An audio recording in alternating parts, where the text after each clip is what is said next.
નમસ્કાર વિદ્યાર્થી મિત્ર, આજે આપણે ધોરણ 10 ગણિત પ્રકરણ 5 સમાંતર શ્રેણીનો અભ્યાસ કરીશું.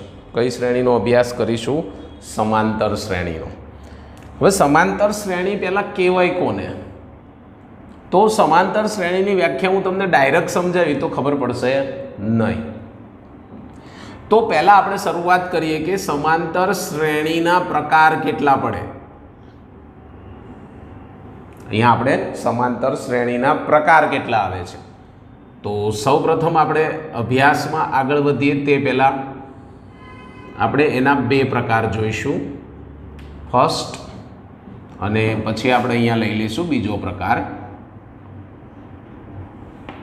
જે પહેલો પ્રકાર છે એ કયો પ્રકાર છે? તો પહેલા પ્રકારમાં એવું કહે છે અનંત સમાંતર શ્રેણી. શું કહે છે વિદ્યાર્થી મિત્ર? અનંત સમાંતર શ્રેણી. આનું નામ શું થયું? અનંત સમાંતર શ્રેણી. બે પ્રકાર આપણે પાડીશું, ચોપડી પ્રમાણે જ છે, કંઈ અલગ નથી. બીજામાં કહે છે શાંત સમાંતર શ્રેણી. બીજો એનો પ્રકાર કયો છે? શાંત સમાંતર શ્રેણી. તો પ્રકાર કેટલા છે સમાંતર શ્રેણીના? બે. કયા કયા? અનંત સમાંતર શ્રેણી અને શાંત સમાંતર શ્રેણી. જઈએ આના ઉદાહરણ તરફ. પહેલાં આનું એક કે બે ઉદાહરણ આના આપણે સમજીએ એટલે તમને ખ્યાલ આવી જાય. ઉદાહરણ લઈશ ને તો તમને વ્યાખ્યા જલ્દી આવડશે. ધારો કે ઉદાહરણની અંદર પહેલું ઉદાહરણ હું અહીંયા લઉં છું 1 2 3 4 અપ ટુ અનંત. આ અનંત છે એટલે તેનું નામ અનંત સમાંતર શ્રેણી પડ્યું. બાજુમાં એક લઈએ, આના ઉપરથી જ લઈએ એક ઉદાહરણ કે ધારો કે મેં લખ્યું 1 2 3. એક ક્લાસની અંદર ધોરણ 10માં અ ક્લાસની અંદર વિદ્યાર્થીઓના રોલ નંબર આપેલા છે 1 to 10 એવું કહી શકાય. વિદ્યાર્થીઓના રોલ નંબર ગમે તે નામ અપાય. વિદ્યાર્થીઓના રોલ નંબર. અહીંયા મેં એવું નહીં લખ્યું કોઈ સ્ટેટમેન્ટ, ના લખી શકો ને, અનંત સુધી છે તો સમજી લો.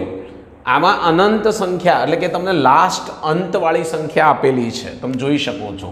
ફર્સ્ટ અને છેલ્લી બંને સંખ્યાઓ આપેલી છે, તો એને આપણે શાંત સમાંતર શ્રેણી કહીએ છીએ. આની અંદર આગળ અંતવાળી સંખ્યા નથી, ઓનલી પ્રથમ પદ અંતિમ પદ નથી, આમાં પ્રથમ પદ અંતિમ પદ. તો આને આપણે અનંત સમાંતર શ્રેણી કહીશું કારણ કે અંતિમ પદ આપેલું નથી, એટલે અનંત સુધી વિસ્તરેલી છે સંખ્યા એમ કહે છે. બીજું ઉદાહરણ લઈને આગળ વધીએ. તો ધારો કે મેં લખ્યું અહીંયા 100 70 40 ટપકા કરી દેવાના તો થઈ ગઈ અનંત સંખ્યા. બાજુમાં એકાદી સંખ્યા એવી રીતે લખીએ આપણે. શું લખીશું? એમાં કંઈક લખીએ કે એક શાળામાં પ્રાર્થના સભામાં એક હરોળમાં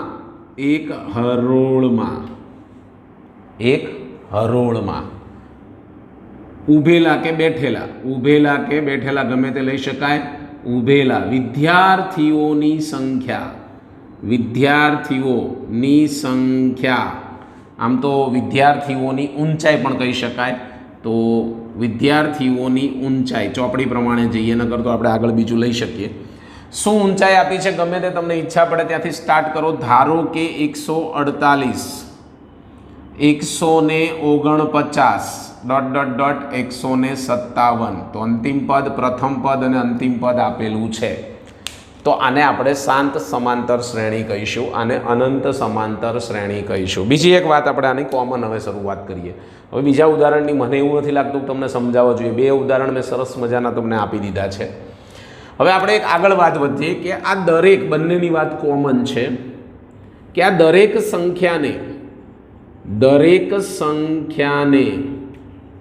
અહીંયા પદ કહે છે. દરેક સંખ્યા છે એને શું કહે છે? પદ કહે છે. જે પણ સંખ્યા તમને આપવામાં આવી છે એને આપણે પદ કહી શકીએ છીએ. શું કહી શકીએ છીએ? પદ. આ તો બે ઉદાહરણ લીધા, ઘણા બધા ઉદાહરણ લઈ શકાય, પણ આમાં તમને મોટા ભાગનું ખબર પડી ગઈ વિદ્યાર્થી મિત્ર. પછી એક ચર્ચા કરીએ આપણે પહેલાં આની, કે આની અંદર પહેલી સંખ્યા અને બીજી સંખ્યા વચ્ચે તફાવત કેટલો છે, કે પહેલી સંખ્યામાં તમે શું ઉમેરી શકો તો બીજી સંખ્યા મળે, તો બેમાંથી એક બાદ કરીશ તો એક, તો એમ કહી શકું કે આ બધી જ સંખ્યામાં એક ઉમેરતો જાઓનો, એટલે પ્રથમ પદમાં એક ઉમેરતા જાઓ એવું લખો, કે પ્રથમ પદથી એક ઉમેરો એટલે આપણને આ સંખ્યા મળી જાય. અહીંયા તમે કહી શકો કે પ્રથમ પદમાંથી 100માંથી 70માંથી 30 જાય -30, એટલે 70માંથી 100 જાય એટલે -30. તો આમાં શું કર્યું? તો બધા જ પ્રથમ પદથી કહેવાનું, માંથી નહીં, પ્રથમ પદથી 30 -30 ઉમેરતા જાઓ.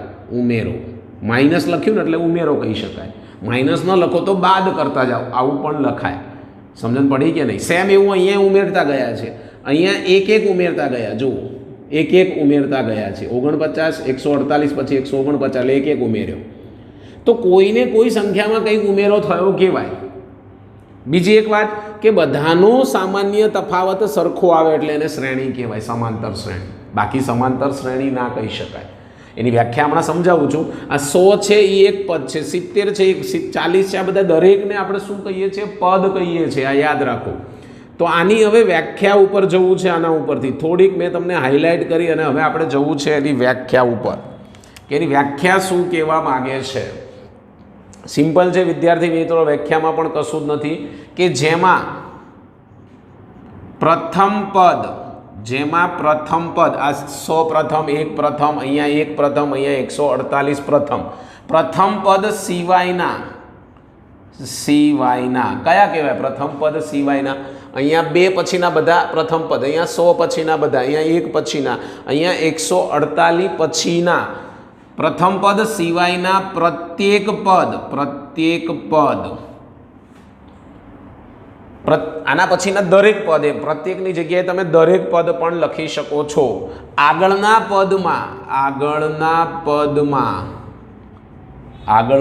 પદમાં નિશ્ચિત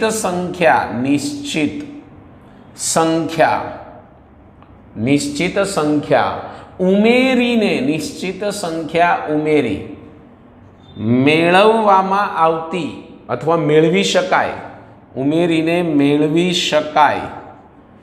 તેવી સંખ્યાઓની શ્રેણી અથવા યાદી, સંખ્યાઓની યાદી એ સમાંતર શ્રેણી છે. આવું પણ કહી શકાય, સમાંતર શ્રેણી કહે છે. ફરી એક વખત, આ પ્રથમ પદ છે, આ બધામાં એમ જ સેમ જ થશે. હું એકમાં સમજાવું. અહીંયા પ્રથમ 1 છે, એને છોડ દો. એ સિવાયના પ્રત્યેક પદમાં, એટલે જો એના પછી તમે 1 ઉમેર્યું એટલે 2 મળ્યા, 2માં 1 ઉમેરો એટલે 3, પછી 3માં 1 ઉમેરો પછી 4, તો એક તમે શું કર્યું કે સિવાયના પ્રત્યેક આગળના પદમાં, એટલે એના પછીના આગળના પદમાં નિશ્ચિત સંખ્યા ઉમેરી મેળવી શકાય તેવી સંખ્યાઓની યાદીને સમાંતર શ્રેણી કહે છે. એટલે નિશ્ચિત સંખ્યાને સમાંતર શ્રેણી કહી શકાય. એનો સામાન્ય તફાવત સરખો કહેવાય. સામાન્ય તફાવત કેવો હોય? સરખો. જેમ કે હું અહીંયા તમને કહીશ, આમાં સામાન્ય તફાવત કેટલો થાય? પહેલા પદમાં સામાન્ય તફાવત જેની સંજ્ઞા સ્મોલ ડી છે, તો સામાન્ય તફાવતનું સૂત્ર છે બીજું પદ માઇનસ પ્રથમ પદ. ચલો ભાઈ, આમાં બીજું પદ કયું છે? 2 માઇનસ 1 એટલે કેટલા થયા? 1. તો આનો સામાન્ય તફાવત 1 મળ્યો. પ્રથમ પદ હંમેશા પહેલા પદને પ્રથમ પદ કહેવાય. એટલે અહીંયા પણ હું તમને સમજાવીશ કે પ્રથમ પદ તમને જ્યારે પણ પૂછે ત્યારે એની સંજ્ઞા એ છે. શું છે? એ.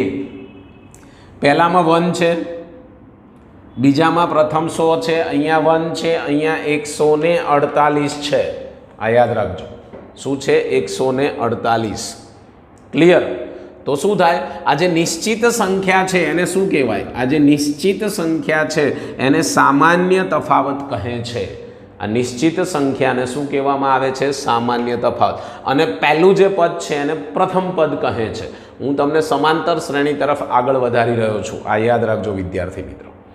તો મેં તમને જે કીધું એ પ્રમાણે હવે આનું પ્રથમ પદ આપણે આ રીતે ધારી શકીએ.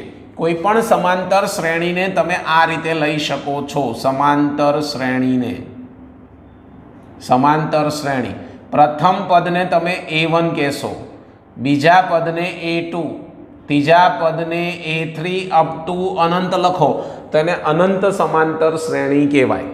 શું કહેવાય? અનંતર સમાંતર શ્રેણી કહી શકાય. એટલે હું એમ કહી શકું કે આ જે પદ છે એ પ્રથમ પદ છે, આ જે પદ છે એ બીજું પદ કહેવાય, આ જે પદ છે એ ત્રીજું પદ કહેવાય. અપ ટુ an હોય તો આને કહેવાય nમું પદ. તો n લખીશ તો પાછી કઈ થઈ જશે? શાંત સમાંતર શ્રેણી. તો આ બેને અનુસંધાનમાં આપણને દાખલાઓ મળી શકે. સમજો. તો હવે સમાંતર શ્રેણી આ ઉપરની શ્રેણી છે અને તમે શું કહી શકો? સમાંતર શ્રેણી જ કહી શકો. A1, A2, A3 up to an એને આપણે શું કહીશું? સમાંતર શ્રેણી તરીકે લઈ શકાય છે. સામાન્ય તફાવત મારે આનો શોધવો છે. આના ઉપરથી સામાન્ય તફાવત લેવો છે. સામાન્ય તફાવત, સામાન્ય તફાવત શું થાય? તો પહેલા બીજામાંથી પહેલું બાદ એટલે લખી શકાય A2 minus A1.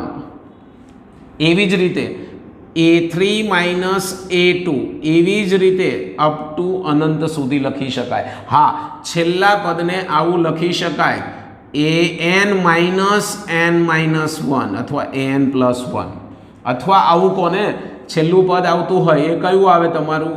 an plus 1, કારણ કે તમે આમાંથી આ બાદ કરો તો છેલ્લું an પ્લસ 1 માઇનસ an, આવું પણ આપણે કહી શકીએ છીએ. હકીકતમાં તો આવું ન કહેવાય, મેં પહેલાં કીધું હતું એમ જ an માઇનસ an પ્લસ 1 આવું આપણે કહી શકીએ. અથવા અહીંયા માઇનસ 1 લઈ લો, બે રીતે લખાય, સમજો ભાઈ.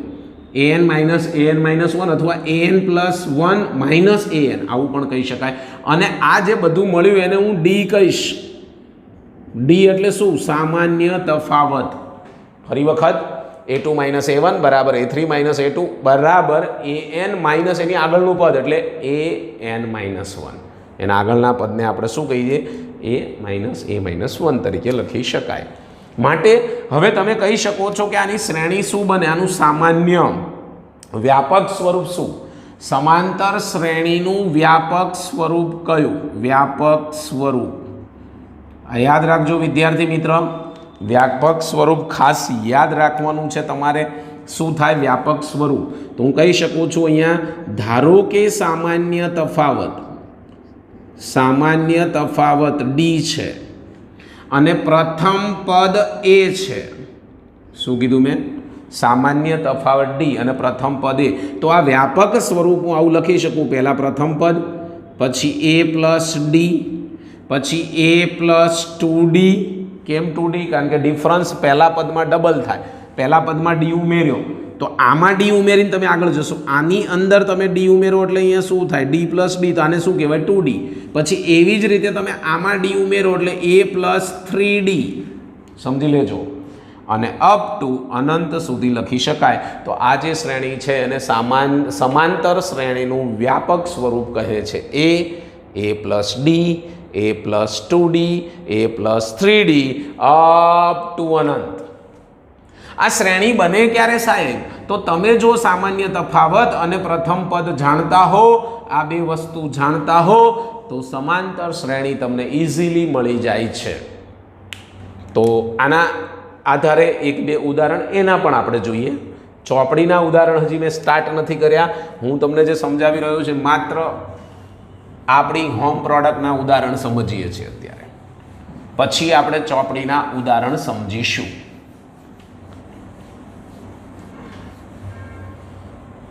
ચાલો હવે આપણે લખી નાખીએ એનો ટોપિક કે ધારો કે તમને પ્રથમ પદ આપ્યું છે. ધારો કે પ્રથમ પદ કંઈક આપ્યું છે, ગમે તે ઈચ્છા પડે તે તમે એ ધારી શકો છો. અને સામાન્ય તફાવત ધારો કે આપ્યો છે. સામાન્ય તફાવત સરખો હોય ને તો જ શ્રેણી બને. આ બે વસ્તુ તમને કંઈક આપેલી હોય તો તમે મેળવી શકો. ધારો કે હું એમ કહું કે તમને અહીંયા -2 આપ્યો છે ને અહીંયા 2 આપ્યો, ગમે તે લઈ શકાય. ચલો મારે આના ઉપરથી સમાંતર શ્રેણીને ક્રિએટ કરવી છે. આના ઉપરથી મને સમાંતર શ્રેણી મળશે, તમને મળે કે ના મળે એ ખબર નથી, પણ મને તો મળી જશે. શું છે આનું વ્યાપક સ્વરૂપ? a પ્લસ ડી, હમણાં જ શીખવાડ્યું, a પ્લસ 2d, અને યાદ રાખશો a plus 3d up to અનંત. આ અનંત શ્રેણી કહેવાય, સમાંતર શ્રેણી. ચલો ભાઈ a મૂકી દો -7 plus 2, -7 plus 2 into 2 dot dot dot. બહુ થઈ ગયું, બહુ વધારે નહીં લખવાનું. -7 શું થશે બોલો? -7 a પ્લસ ડી, મેં પ્લસ લીધું છે એટલે મેં અહીંયા માઇનસ લીધું હોત તો એ પ્રમાણે આવત, અહીંયા તો માઇનસ થાત. ચલો ભાઈ આનો કરો ને પતે વાર્તા પૂરી સાહેબ. કેટલા વધશે? -5. શું થાય? 2 દુ 4, 4 આમાંથી જશે એટલે -3 ડોટ ડોટ ડોટ. તો આ સમાંતર શ્રેણી મળી કહેવાય. બધા વચ્ચેનો સામાન્ય તફાવત 2 સરખો છે, ઉમેર્યો. સમજી લેજો, બધામાં સરખો 2 છે. અચ્છા હવે આગળ વધીએ. હજી એકાદું ઉદાહરણ લેવું હોય તો લઈ શકાય. સપોઝ તમને બીજું એક ઉદાહરણ લઈએ. અહીંયા પ્રથમ પદ એ તમને આપી દીધો છે, ધારો કે 0.1 અથવા 1.0 એવું લો ને, ગમે તે લો, 1.0, અને તમને સામાન્ય તફાવત આપ્યો છે, સામાન્ય તફાવત ડી એ આપ્યો છે 0.1. સરસ. ચલો તો સમાંતર શ્રેણી બનાવીએ. શું બનશે? સમાંતર શ્રેણી શું બનશે? તો સમાંતર શ્રેણી આના આધારે બનાવવા જઈએ તો a plus D, a plus 2d, a plus 3d up to અનંત. મૂકો કિંમત. પહેલામાં 1, બીજામાં 1 પ્લસ 0.1, પછી 1 પ્લસ 2.1. બસ થઈ ગયો, બહુ લખવાની જરૂર નથી. 1, 1.1, આની સાથે ગુણીશ એટલે 0.2, તો 1.2 ડેટ ડેટ ડેટ ડેટ. સમાંતર શ્રેણી બની ગઈ. શું બની ગઈ? સમાંતર શ્રેણી. ચલો હજી એક લઈએ આપણે. આવું મજા આવે છે ને? દાખલા એકદમ ઇઝી, પપલું છે. આ તો ઉદાહરણ સમજાવું છું ભાઈ. ધારો કે પ્રથમ પદ 3 છે અને સામાન્ય તફાવત 0 છે. ઓ તારી દે સાહેબ, તમે નવું લાયા હો. સામાન્ય તફાવત d0 છે. માટે આપણે અહીંયા લખવું હોય તો લખી શકીએ સમાંતર શ્રેણી a plus D, a plus 2d, a plus 3d dot dot dot. મૂકીશ 3 પ્લસ 0, 3 પ્લસ 2 ગુણ્યા d એટલે 0 જ છે તો 0 જ થાય. 3 પ્લસ 0 ગમે એટલા વડે ગુણો, 3d 4d 5d ગમે તે મૂકો. 3 3 3 3 ડોટ ડોટ ડોટ. આનો સામાન્ય તફાવત 0 આવે એટલે ઘણા લોકોને એવું કન્ફ્યુઝન થાય કે પહેલું પદ 3, બીજું 3. આનો સામાન્ય તફાવત શું? 3 માં 3 જાય 0 એટલે સામાન્ય તફાવત 0. માટે હું કહી શકું છું અહીં કે સામાન્ય તફાવતનું મૂલ્ય, સામાન્ય તફાવત ડીનું મૂલ્ય, સામાન્ય તફાવત ડીનું મૂલ્ય ધન હોઈ શકે, ઋણ હોઈ શકે અને શૂન્ય હોઈ શકે. એટલે ગભરાવાનું નહીં. સામાન્ય તફાવત તમને ધન પણ આપી શકે છે, ઋણ પણ આપી શકે છે અને શૂન્ય પણ આપી શકે છે. હવે આપણે ઓફિશિયલી આના દાખલા નંબર, ઉદાહરણ નંબર 1 અને ઉદાહરણ